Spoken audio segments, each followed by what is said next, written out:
This is Batgirl, and you're listening to the Geekcast Radio Network.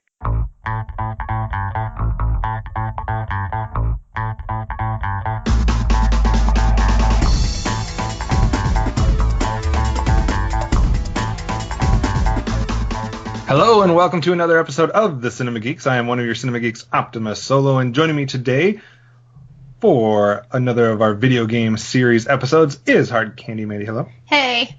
MovieRevolt, Dan. Hey, how's it going? Not too shabby. And FridleyCent. Hello, sir. Hello. We're all here and accounted for, and we're all able to speak, so the silent jokes won't make it into the podcast, I guess, proper. We're talking about Silent Hill, if you couldn't tell, the next in our video game series. And Silent Hill is a 2006 Canadian supernatural psychological horror film, obviously based on the Silent Hill games, which I don't even remember the company that did. Konami, I think, was the Silent Hill company. This one is starring, I'm going to get all these names wrong because I don't know any of them except for one, Rhoda Mitchell, Laurie Holden, Deborah Kara Unger, Alice Kriege, Jodelle Furland, and the only one I know, Sean Bean. It's directed by Christopher Gans, written by Christopher Gans, Roger Avery, and Nicholas Bookreef. We're going to go with that. Came out April 21st, 2006. But first, before we get to the actual film, let's do what we normally do and talk a little bit about the games. Let's start with Amanda ladies first today. And what experience did you have with the Silent Hill games from Konami? I never played them. But as per the usual, my cousins did, and I was a spectator. Though in my looking back on it, I can't distinguish the gameplay much in my memory from Resident Evil and Silent Hill. It kind of like bleeds together for me. So I'm not even really sure what I saw. Not great memories about the Silent Hill games, but you did observe them at some point. No, but I feel like I need to play them because they're scary as hell. All right. Mr. FridleyCent, what's your experience with the Silent Hill games? Ooh, okay. I've never picked up sticks on one. I'll tell you that much. I don't like horror games much. They're classic. The reason why you can't distinguish them from the Resident Evil is that they're not that different. Like, they've got that classic still camera, at least for the earlier ones, where a lot of the horror element comes from the fact that you can't control the camera. And so you're just moving through the environments, things like that.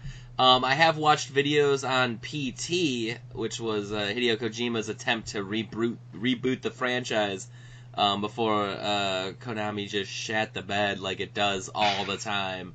And he ended up having to leave and start his own thing and do stuff with Guillermo del Toro and stuff. It's too scary for me, my friends. So you don't want to come play my Kinect game, Rise of Nightmares, with me? Definitely don't want to do the Silent Hill that puts me more in it because I'm in it.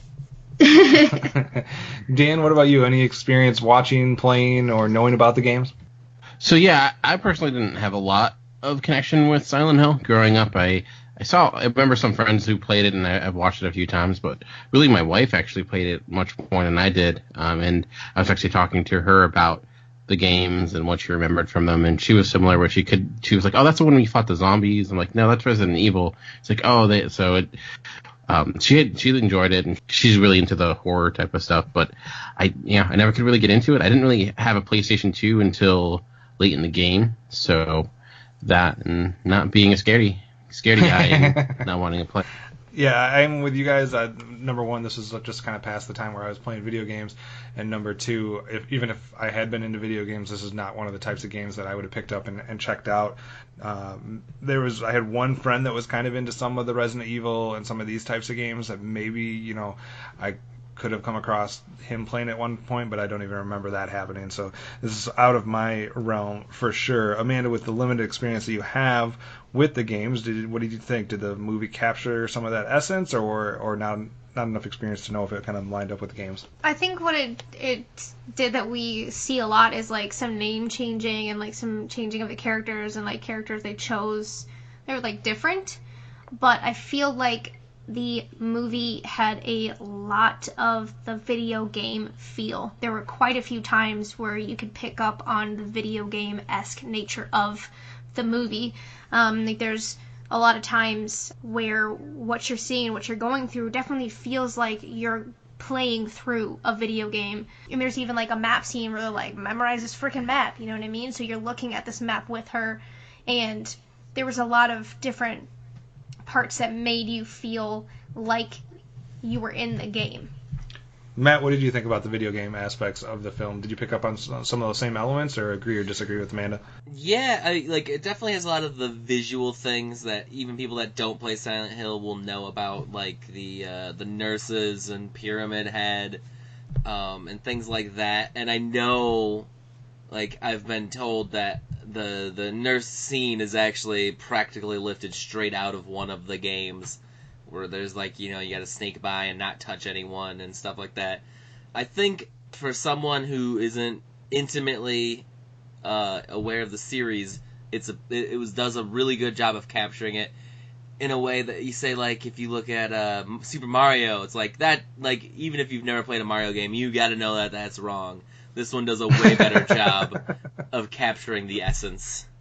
Dan, what do you think about the video game aspects? Could you see the video game in the film at all, or see a video game as far as what this film was based off of, or did it come as something that could have completely not been based on a video game? No, it definitely feels like a video game at times, maybe to its detriment a little bit too much, like Amanda mentioned, with like when she's looking at a map, or it does feel like there's a specific sequence at the end where you're doing all these flashbacks, and it does, like, it does feel like the type of flashback sequences you see in video games, the way it's executed and where it comes from in the movie. So it is of that realm, and I do know some of the imagery from the Silent Hill games. I did some reading on that and just some understanding of the story. So I think it may plot-wise not follow a lot of the games, but when it came to just the concept of them, it does seem to take a lot, especially from just different characters and things like that. But yeah, it also definitely seemed to, for me, and not knowing anything about the game, but it did have almost multiple elements. Like it had the elements where you're just kind of like on your own going through like a corridor or hallways or room to room, like they did in some situations, or like even a bathroom. So it had like that kind of aspect where you're kind of going through and dealing with stuff that's might jump out at you, might not, or whatever. Then it also has the times where you're in more of an open environment and you're kind of getting attacked from all sides. Both of those instances reminded me of kind of like the video game aspects that I would expect from something like this. Also doing some limited reading up on the trivia and information about it. According to the sources, it used a ton of music from the games. I guess all the music but one song was from the game. Yeah, all the music. Except for the Johnny Cash song. I'm just going to let Amanda take over now. No, but yeah, everything except for Ring of Fire was from the video game. So I guess they did take at least all the music.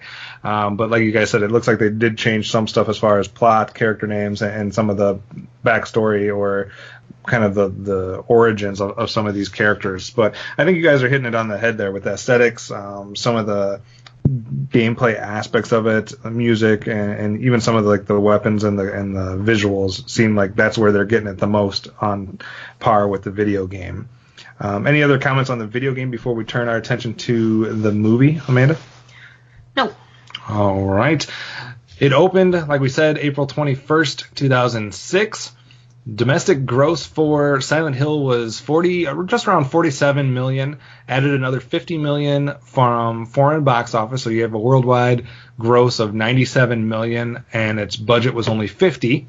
It also added around, I believe, 20 million from DVD sales, which was pretty good. It opened actually in number one. The week it came out, it was number one at the box office. Dan, does that surprise you at all? No, not so much, because I think horror films do tend to do well, like especially like I think this came out, I forget exactly when, but I'm not too surprised, because I could see why this would appeal to a lot of people, even like people going into it not even knowing it's based on a video game. Its opening weekend was only like 20 million, so it wasn't like it was a huge opening weekend. It didn't have a lot of competition, I will say that. The number two, I think, at the box office that weekend was a movie called Sentinel, which I think has like either Michael Douglas or Kiefer Sutherland or somebody like that back in 2006. I don't remember even seeing that film. And the other movie that opened the same weekend as it, the other movie that was in the top three was Scary Movie 4. So that was the competition for Silent Hill, Sentinel and Scary Movie, I believe, number 4. So it did make its budget back. It's actually ranked right now as the 12th highest grossing video game adaptation for film. So it's in the number 12 spot. So let's get into a little bit of the actual film. Amanda, you already said a little bit that you liked the film. So why don't you give us your overall initial reaction and thought as a film overall? Yeah, and I really enjoyed this as just a movie in its own, and since I do kind of like, some of this style of video game, I thought it was cool to kind of put myself in that kind of mindset and that feel, but also to get lost in like the horror elements was super awesome. And this is freaking terrifying in some spots. Like, even seeing it on multiple watches, sometimes I'm like, man, this is freaking creepy. Whereas the first time I saw it, I was like terrified, and now I'm still just creeped out, like especially the bathroom scene that was kind of briefly mentioned. Like, that also had a super video game feel too, and that was just intense and gross and just horrifying all around. But I think the characters I really liked. I think the especially like the scary ones, like the monsters, were pretty cool, and I think that the effects and stuff are really, as well done as can be expected here with those, especially like Pyramid Head and stuff. That dude was terrifying. And I think that just the whole like tone of the film like sucks you in if you can really get involved in it. Like, you feel everything in this movie too. Like, it's a super cool thrill ride if you can invest in it. And from a perspective standpoint, so listeners know, how many times would you say you've seen Silent Hill? I would say like 6. Okay, so you've seen it about a half a dozen times, and you are the one lone member of the panel that does kind of go for more of this type of genre of a film. So we'll have to see how the others react to it. Matt, this is a first watch for you, and you are probably the most anti-horror amongst us. So did the film in general work for you, or what was your initial reaction? Well, I didn't invest in it enough to, take away a bunch of terrible memories. I made sure I watched it in the afternoon, all the windows open in the room I was in, and I also had Minecraft on my Switch in my lap. If I ever got a little worried, I knew I could go to my safe space in my little blocky world. But, like, it definitely has a lot of... I feel like it's less of a scary movie, like less of a tense jump-out movie, and more of a just gross, disgusting, like, make you feel uncomfortable movie. I feel like it's got more in line with, say, a Welcome to Night Vale than it does maybe, the most recent Saw movie. I definitely agree with you there. I think it's more of a visual thing, and it's more of a creep aspect of horror rather than a scare aspect of horror. Yeah, and I think I could deal with that a lot better. Because, I mean, like, on a real sense, it's that nerves and that jump scare that really, really turns me off. This, I could just look at it and be like, well, I wonder why they're doing that. Why are they making these choices? And not having to worry about my heart rate going crazy. So, I think that answers your question. Yeah, for sure. We'll come back and get a little bit more detail. But first, Dan, is this a good movie, or is this a good movie compared to what we've watched recently, or did this not work for you at all? It's good to like watch a movie that like the problems with it are normal like problems. Like this is a competently made movie for there's not just like this isn't in the top 5 of the worst things I've ever seen in my life. So that was a welcome change. No doubt. It's just like night and day compared to what came before. Again, I like horror here and there. I'm not like against the genre, but it's not like my personal favorite go-to. And there are elements of this that do impress me. I do think a lot of, like I mentioned, the imagery that is taken from the game is strong, and it does have that atmosphere at times. But I guess my issue with it, like for the first hour or so, I'm like, this is actually pretty good. I'm surprised more people don't talk about this, because I could see a lot of people really loving this movie. I think like maybe the last 45 minutes it goes off the rails a little bit for me. Like it kind of goes full Wicker Man at the end, and you never go full Wicker Man. So that's the part that kind of like I don't know about that. The dialogue gets really hokey, and the some of the acting gets really too big for its own good. Somebody should have told Nick Cage that. Yeah, exactly. So I did like everything kind of up to that. Not everything, but it also feels like you're kind of in this, like you're watching someone or go. It's like a haunted house that you're watching somebody else go through. It's just like, because it's just one crazy room to one crazy room. And the bad thing about that, it's really hard to understand, like, what do things mean? Like, what is the threat here? And it gets so, like, mind-boggling. There's no, it works if you're experiencing that in video game, or if you're experiencing that because you're going through it yourself. But watching somebody else, it just seems like kind of like a jumbled mess of craziness. It's like, yeah, that dude looks really creepy with his arms where his legs should be and his legs where his arms should be, but then, like, well, that's just a really easy guy to walk away from, I guess. Like, but his tongue would have got you. He's gonna get you. So, like, that's kind of the problem. But I do think, and some of the special effects, like, when they're practical, or at least look practical, are pretty strong. I think maybe their reach out, their grasp or the reach was a little bit too far at times, and it didn't work as well. And I agree, some of the gross scenes, like, I guess not spoilers, but when you see certain people go through certain acts near the end, and I'm like, they're gonna just show this like verbatim. We're just gonna watch it go through from beginning to end. Like, that seemed a little unnecessary, and so just like, this seems like unfortunate. But I don't think necessarily it's a great movie, but I would say, if I'm looking at all the movies that we've talked about in this retrospective, or whatever you want to call it, with the video game movies, I think there's things in this I think that are well done, and there are some glaring problems, but it's so, it didn't make me hate myself at the end, which a lot of the UA Bull films did. So kudos for that. And we'll get into some of the more problems and issues that you had with it in the second. Amanda, I wanted to go to you real quick. What you seemed, I mean, nobody was necessarily poo-pooing this film or whatever, but you obviously seem very high on it. What aspects worked the best for you? Was it the aesthetic and the atmosphere of the film? Did you like the acting? Was it the story itself? Is it the action? Like, what really drew you into this one? I think it was the tension. I think the build-up. Like, we were talking about the guy who, he's got his, legs all tied up all crazy, like he's scorpioned out and, crawling along his hands. But you can't run from him. You're locked in that fucking room, and there's something even worse outside. So, like, you're terrified of this. There's a very trapped feeling throughout this. So you can get this terrifying claustrophobic feel on top of there's always these creatures. There's always something coming to get you. And the deterioration that happens, the transformation when they kind of go into, like, the dark world or whatever, when the darkness falls. It is so intense and, like, foreboding. And those sirens that go off, like, everybody has a physical reaction to those sirens. Like, those went off for real in our town last night. And you're, like, freaked out instantly. Like, oh, shit, that means bad stuff is probably going to happen. Or it means it's 10 a.m. on a Tuesday and it's waking you up early. So, either way, there's, like, this physical reaction to what's going on if you're, completely in it. Like, I felt tense the whole time. And there wasn't, all these jump scares and stuff like Matt doesn't like.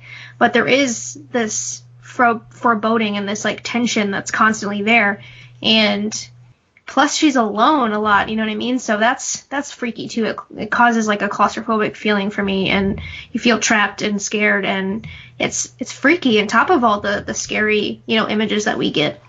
I think the part that worked the best for me, what kind of drew me in to have an overall, I guess, somewhat positive take on the film, was, number one, we do have a kind of a limited cast. I mean, even though there are a lot of people at certain times, there's only, a handful of people that you really need to understand or follow through. So it gives you a little bit more chance to know those characters. I mean, you have basically about 5 characters that you can take away everybody else. There's only 5 that are really important, 5 or 6.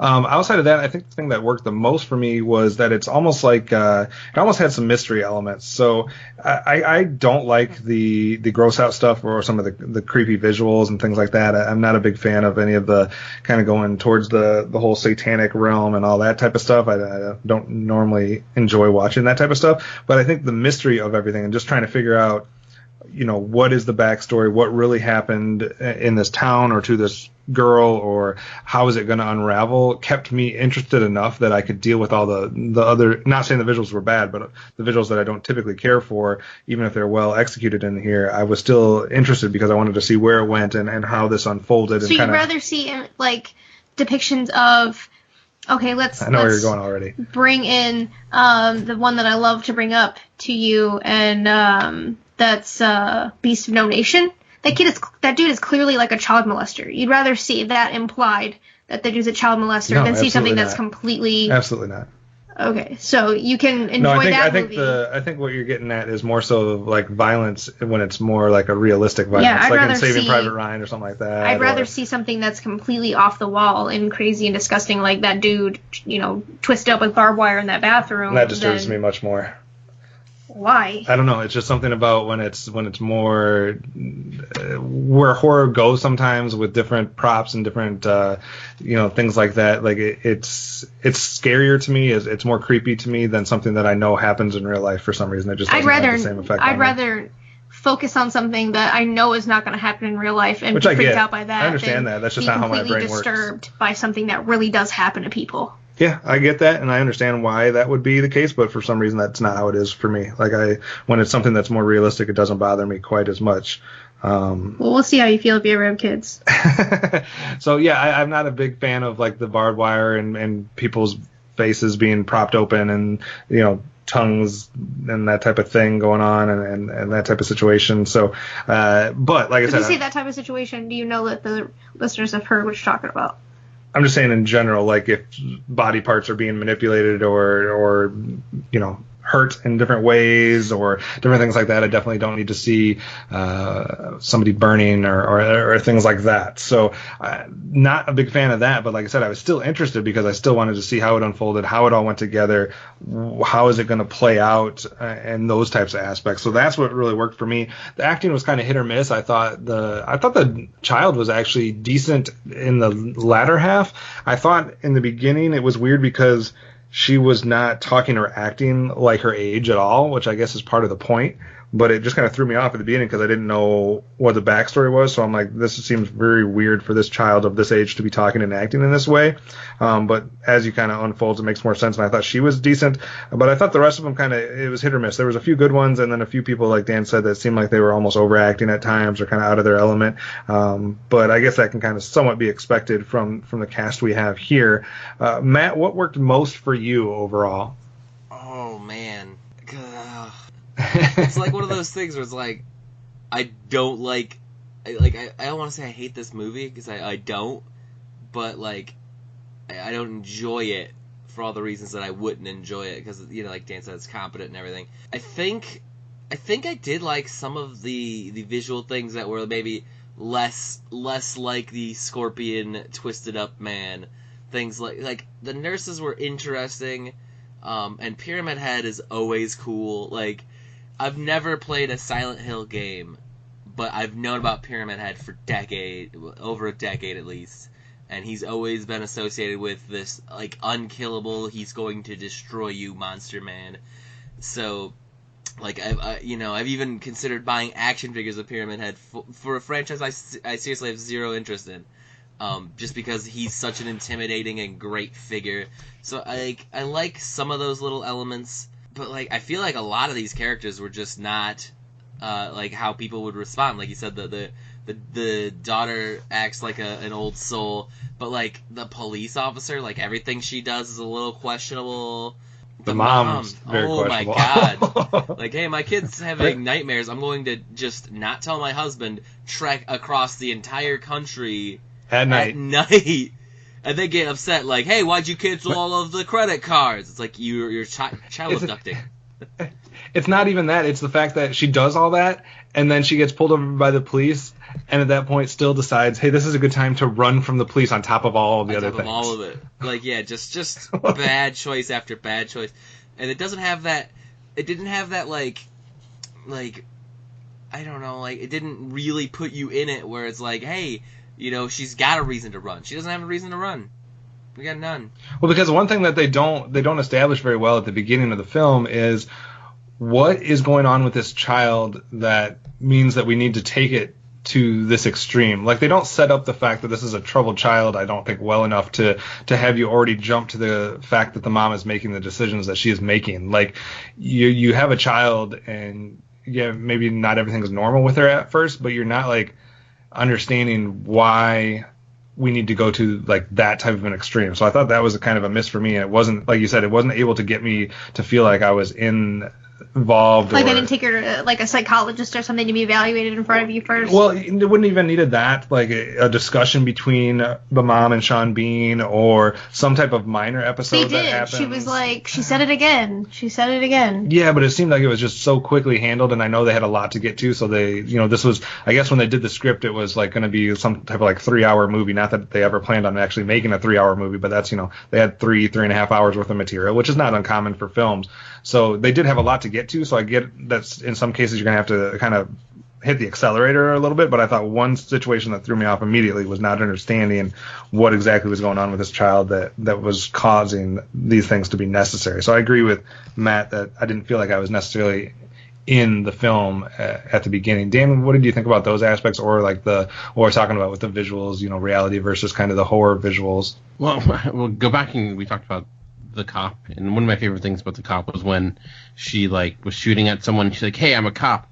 Like, yes, we know that with the whole outfit and hat and helmet and everything like that. Don't need to. All right, but so I found interesting and maybe most effective was really the kind of you talked about finding out the story, why everything was happening the way it did, and I did like how it kind of revealed that, or really the premise or the idea of how there is this town and there are a group of people that are living in it, and like they think that the world has kind of come to an end, and like be based upon just being stuck in this world, and kind of the little bit of world building you get. There's like a instance with a canary and how they're using that, and the way they kind of circumvent your expectations, where you think they're these guys coming to kill her, but no, they're really there to help, but they're really not there to help. So I thought that was that was interesting. I did like the the world that they had like established. So that was probably my favorite part of it. Did you think, what about the fact that did it bother you at all as far as the elements that were skipped over or gone too fast, or was it all worked for you as far as you understood where they were going with the girl at the beginning? So many of these video game movies take way too long, so I was fine. Like it doesn't really, it does seem like a huge logical step where she's saying Silent Hill, so we're gonna go to that town that is supposedly closed down because of a chemical attack. So I mean, it does seem like the logic there is not strong per se. But I guess like at this point, I don't know. It's like that it's at least I could understand it, or like there was at least a reason they went there. Right. I guess originally if it was going to follow I don't know if it was the original script or something to do with the video game or whatnot, but I guess originally that they were going to be doing something else, like they were going to a specialist, or they were going to a psychologist or psychiatrist, a doctor of some sort, and on the way they stumbled across this town in Silent Hill, and that's how they ended up there, which to me would have made a little bit more sense. But I do get the point that, hey, she's saying Silent Hill over and over again, so let's go figure out where Silent Hill is or what's going on. But it's the fact that you find out that it's this abandoned town that's like not safe to be in, and then the fact that you get pulled over by the police. Like at one point something should be like, okay, she had to go through a gate. At one point I'm going to say, okay, this didn't go exactly how I thought it, let me rethink this theory or something like that. Amanda, any issues that you had with the film, or just overall positive, or what kind of things did you have as drawbacks? Definitely the mom's choices. It was pretty stupid. Like one of the first things, besides let me take my kid without the dad to some creepy burnt up coal mining abandoned town, I'm gonna go in to the gas station and pay for my gas in the middle of the night, in the middle of nowhere, and leave my kid in the car, who's obviously disturbed. That was like, lady, are you serious? There's a lot of stuff with the mom, because at one point she didn't notice that the cop is walking towards your car when your car was the only one in that direction, and then much later on in the film when she's in handcuffs, like she runs away from the cop. Like the cop is the one who has the keys. Like you need to not run in the opposite direction if you ever want to get out of those handcuffs, unless you know some things that I don't know. You got some hidden skill set that I'm not aware of. Like that bitch has the gun. Stay with her.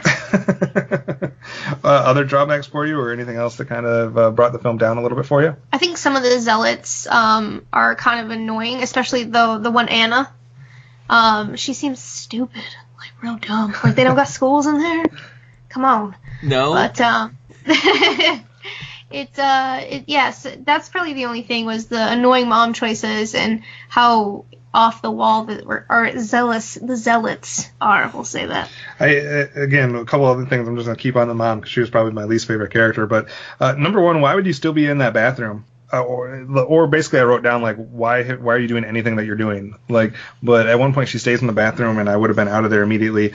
At one point, she puts her mouth on the wall. It was like the locker. She was like, yeah, she like leans her she's mouth like having a breakdown after against breakdown. the locker. Like, I am being so careful not to touch anything in that place, except for my feet on the ground. I probably wouldn't even touch door handles in that place. And then I like how she comes into the room at one point and is like, "We need to calm down." When 2 minutes later, or 2 minutes before that, she's having a panic attack. Yeah, 2 minutes before that, she was absolutely hysterical. And then she comes in and is like, "We need to calm down," to the other people. Like, that was kind of a little bit... The other person.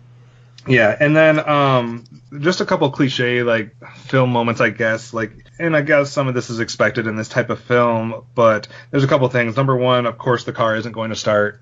At that one point, when you need it not to. Of course, she's going to be carrying a knife and then drop it down like a chasm or whatever, so she can't use it later on. There was just a couple things like that. There was probably a few more that I could mention, but just minor details. That was like, did we have to do that? Who names their child Sharon? Yeah. It's actually Cheryl in the games. It's supposed to be Cheryl, but why change it to Sharon? That's unnecessary. Maybe that's a more common name than I think, but I don't know any child named Sharon, nor have I ever come across one. So. Under the age of 35. I'm pretty sure that's a name you get when you turn a certain age, like you become a Sharon later on in life. Yeah, other than that, it was just kind of a few minor things. Amanda, you had a funny moment too, because at one point they have and I guess I'm getting to some of the dialogue being one of the problems, but at one point they say, "It looks like there was a fire." I was like... You're like, "Bitch, there was a fire in the whole town. Like, the whole town burned down. What do you mean it looks like there was a fire?" Like... That's the whole premise of this whole thing. Matt, anything else that brought the film down, or nitpicks or problems that you had with it? I mean, it just... you guys are really hitting on the mom, but I feel like every character's choices... Like, the only person I can even follow a little bit with and sympathize with is Sean Bean. But even still, at one point, he's like, "Yeah, I don't like that guy's answer, so I'm gonna bust into the library." Like, really? We're just gonna kick down the door of the library at midnight and just go in there. And it was 2006, so Google existed, so why do we... I mean, they showed Google. Yeah, there was definitely different options for you at that point. It's not like there was you had to go old school and go through like the whatchamacallit, the card catalog and find some stuff and the microfilm and all that type of jazz. But yeah, I think Sean Bean was, and honestly the girl was kind of hard to read at the beginning too. It's like, did you run off? Like, is it a good idea if you're in this area that you don't know to just disappear from the car? But outside of that, I kind of understood most of the girl's actions and motivations. She didn't take off that the mom of Alessa came and got her. Oh, okay, I missed that. And you didn't see it, but she had her. I missed that in the chaos. Matt, I didn't mean to cut you off, though. Anything else that you kind of were bothered by besides the character actions of most characters? No. Like, to add to that time when, like, we've talked a lot about that dude in the bathroom that's all tangled up in barbed wire, but, like, why does she reach into his mouth? I didn't see a key there. She's just like... Yeah, I would have never done that. Oh my god, like, it's in his mouth. Like, that might be the most video gamey moment. I legitimately... Yeah, I rewinded that, or whatever you want to call it, like, a few times. Like, did I miss... I don't understand where the logic is that you're gonna, like, this is happening. Like, why did she do that? I did not understand that whatsoever. And I don't know if it was an angle that it was filmed at either, but I didn't see the arrow, because there's an arrow on the wall. I didn't see that as pointing, hey, there's something in this guy's mouth. I was like, oh, there's something behind this guy, or there's something in the toilet, or there's something like, I didn't realize that was going to mean, hey, this person has something in their mouth that I need to pull out. That was a video gaming moment, though, too, because it was, like, on the walls, like, dare you, and, like, an arrow. Like, that was definitely, like, an interactive moment. Gotcha. Dan, other issues that you had with the film? I know you said you had some blatant things that you disliked about it. I just felt like, at the end, like, its messaging became kind of, like, overtly distracting, and it's like, okay, I get it. Like, clearly there's you're saying things here, but it just to an extreme. It kind of reminded me of The Mist, a movie I really like, but there's a specific character in that who's this, like, kind of hysterical individual who gets everyone crazy. But I think that's like a natural progression till they get to that point. This one, they try to fit that entire story idea into like the later half of the film. So that's where kind of, like I said, like it just went like 0 to crazy. And because everything I felt before then, it seemed somewhat, even though everything is surreal and crazy, it felt somewhat tied to reality where, it became super cartoony at the end it totally felt really off to me. Like, why didn't these people just drink the Kool-Aid? Like, I feel like that's all they needed to do here. I know, you live in this crazy, like, world that's legitimately hell on earth, and, like, you're still following this lady? It's like she legitimately, you're it living... can't get any worse. Yeah, you cannot get it in a worse situation, but we're still gonna, whatever. But so that's where it kind of went me. And I wasn't a big fan of the ending, because I feel like it's that need for every horror movie to have some sort of twist or some sort of like, was she dead the entire time type of thing. And it just felt... Yeah, I didn't care for that either. It's just like, I get it. I'm like, of course, and it's like slowly building up. It's like, but it telegraphs it so much that it just seems like this is, I know that there's a sequel that I didn't watch, so I don't know if that ties back into this or not. It does. But it kind of at the ending. So the ending of this one is kind of tied up a little bit in the sequel. I know Sean Bean's in both films because he, and for some reason, didn't die in this one. So he does make it into the sequel. I don't feel like that's a spoiler. I feel that like that's a reason that's going to get people to watch this film. Like, I can watch a film that Sean Bean didn't die in. Some trivia here for you. Apparently, the director, Christoph Gans, I don't know if I've been saying that wrong. He was on like this 5-year mission to get the rights to this film. Like, he even sent in his own video where he was doing his own scenes that he had done on his own money to try to like convince them that his passion for this game, like he wanted to do this. So that was interesting. They did the zombie / whatever you want to call them, people that are walking all weird. They filmed those guys walking backwards. That was the nurse scene. The nurse scene, they filmed them walking backwards, and then they played the tape in reverse to get that effect. Mm-hmm. So I thought that was kind of interesting. Apparently, Pyramid regarding that scene, I feel like if you put Beyonce's Single Ladies behind it, it would actually like sync up correctly. It seemed like they were moving to that beat. That's awesome. Pyramid Head was apparently wearing 15-inch heels the entire time to make sure that he was taller than everybody. Yeah, 15-inch stilts. And then apparently the original script that got sent in was by Gans, came back with not the seal of approval because, quote, there are no men. And that's why Sean Bean's character became more scattered kind of throughout the film, because originally he was only going to be in the first scene and the last scene, and that was about it. But they did not like the fact that it was all females from that point out, so they sent it back and said you need to have more of a male presence in the film. More dudes! So, that's Hollywood, I guess.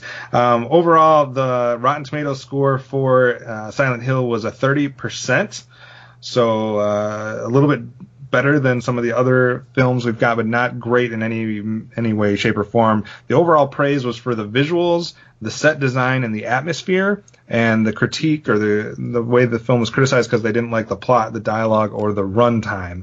Amanda, agree or disagree with that? And what kind of overall thoughts do you have and grade for Silent Hill? Well, repeat the thing about the runtime. I was reading some of my notes. They said they didn't like the plot, the dialogue, or the runtime was kind of the drawbacks from the film. So the story, the dialogue, and how long the film was, but they did like the atmosphere and the visuals. I had never felt the time really in this. Normally I am pretty aware, like physically I get antsy and I'm like, man, this is dragging and we still have all this stuff to accomplish before this is over. This I wasn't paying too much attention to the time. So, I'm cool on that. But the visuals, yes, I agree with. They're amazing. I think that minus some of these, obvious nitpicks that we're having that are some kind of ridiculous moments with decisions or dialogue or anything like that, I think as a film, I enjoy it. That's probably why I've seen it half a dozen times. It's kind of hard because when we're grading or rating some of these video game films, do I rate it against these other films that we've seen, or do I just rate this as a movie? But here it's not that hard for me to do. I'm going to give it a 7. Whether it's just a video game film that I'm comparing the other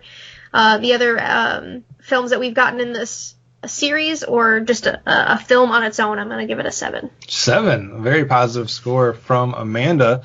Matt, what are your overall thoughts? Do you agree or disagree with the critics' take on it and the 30% on Rotten Tomatoes? What kind of grade would you give this? Oh, man. Like, yeah, 30%'s great. Like, that's as much as all of the movies we've watched before this combined. So, like, that's about right, ain't it?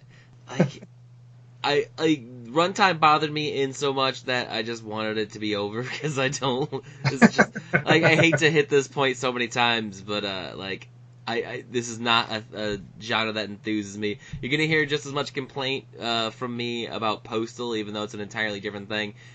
Just because I'm I'm not about that scene.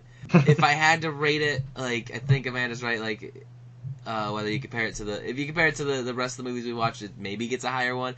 I think I'm gonna just go with a 5. I feel like it does what movies should do. It still has some of the movie problems. Pacing can be a thing, and character choices are really off-putting. But generally, it's competent, and you're not seeing just terrible things, other than the terrible things they want you to see. All right, so a 7 and a 5 so far. Dan, what did you think? Overall thoughts or final thoughts that you didn't get a chance to talk about with Silent Hill? Do you agree with the critics, and what is your grade? Yeah, I think that kind of sums it up. It says a lot, though, when it's like, it looked nice, but the words that it made up, it's existing, weren't very good. The plot, the characters, the acting, but I mean, I don't think all the performances were bad. There were some that stood out. Like I said, I think mostly it was, a directing problem. And it's interesting with that note saying they needed to force more men scenes in there, because those do seem super out of place compared to everything else. Like, they don't really do anything necessarily, so that seems strange. I would say this is probably, looking at all the movies that we've done so far in the video game spectrum, I think the best made. One is able to mesh what the game had and still kind of hold its own identity a little bit.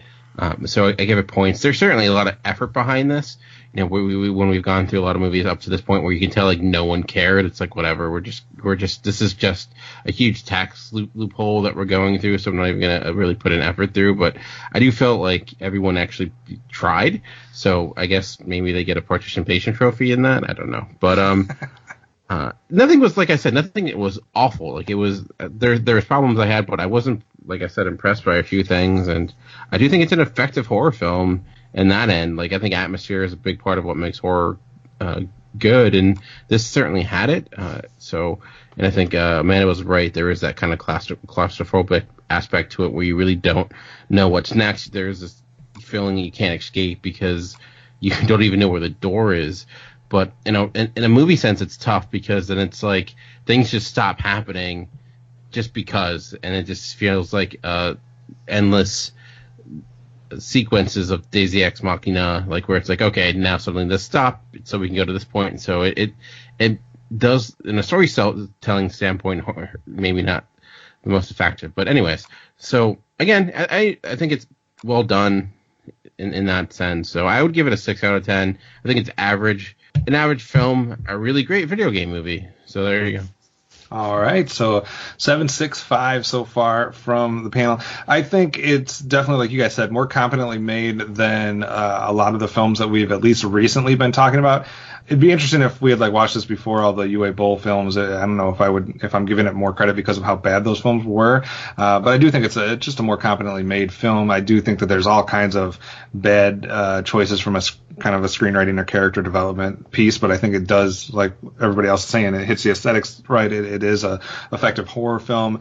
Is it a film that I would ever want to watch again? No, absolutely not. I would never probably want to watch this again. But I was still interested the whole time and intrigued on where they were going with it. So I think it did what it wanted to do, and you could tell that the guy had some passion as far as the making sure that some of the aesthetics of the game and feeling like a video game came through. So I think it's definitely towards the top half, if not the top, couple of the video game films that we've discussed so far. I don't think I can get up as high as a 7 or 6. I'm more in like the 4 or 5 range, so I'm probably going to go on a 5, just like Matt. I think it's much better than a lot of the films we've talked about, especially recently. I don't know where it's going to set overall, but it has a chance. But you're still going to give it a 4? I said 5. I said 5. I've given most films like a 1, 2, and a 3 so far in this video game series. I think except for like 1 or 2. So I think it's right now probably in the top 3 or so films that we've talked about so far for me personally. So I think that's something. It's up there when it comes to video game films. If you agree or disagree with our takes on Silent Hill, if you had a different experience or if you lined up more with one of us, let us know by visiting the website www.geekcastradio.com. Just find the episode post there, click on it, and you can comment. We'll interact and reply, and we can get a discussion going on the website. You can also interact with us specifically if you have just a question or a comment directed towards one of us individually. You can do that. You can do that by following or tweeting at OptimusSolo for me. Amanda, how can people get in contact with you? At HardCandiMandi, eyes, no eyes. Dan, what about if someone wants to direct a comment towards you? I'm at MovieRevolt. And Matt? I'm at FridleyCent. Or you can comment the show in general by tweeting to at Cinema Geekcast. But definitely get in touch with us. And as we talked about in the last couple episodes, we are holding a contest right now on as far as iTunes reviews. So if you want to get involved in the video game contest where you can win a 6-pack of films that we have covered during this series, all you got to do is go to iTunes and leave the show a review anytime from, I believe it was May 1st until the time we get to the end of the video game series. We'll take all the iTunes reviews we get during that time period, and we'll select a winner that's going to get a 6-pack of movies. So definitely go do that now before it's too late. Next time, when we go back to the video game series, we have one more film from 2006 to cover. So we had Blood Rain and Silent Hill. Next up is Dead or Alive from Tecmo. DOA came out in September of 2006. Amanda, have you played the games? Have you seen the movie? What's your excitement level for DOA? Man, I've heard of it, but I don't think I've played it or seen it played at all. Dan, do you know what you're getting yourself into, or any clue about what Dead or Alive is? I did play the games. I rented it a few times for Dreamcast, and they were a lot of fun fighting games. And some really, I remember like there's this tag team mode that was really fun at the time. So, and I also know they have I believe it's the same franchise that has a volleyball game, just noted for its let's say physics. So. Matt, what about your excitement level for Dead or Alive? Oh, like probably one of the highest excitement levels between having played a lot of the games and knowing a lot about the franchise. I've heard a lot of positive things about this movie, so I'm pretty down.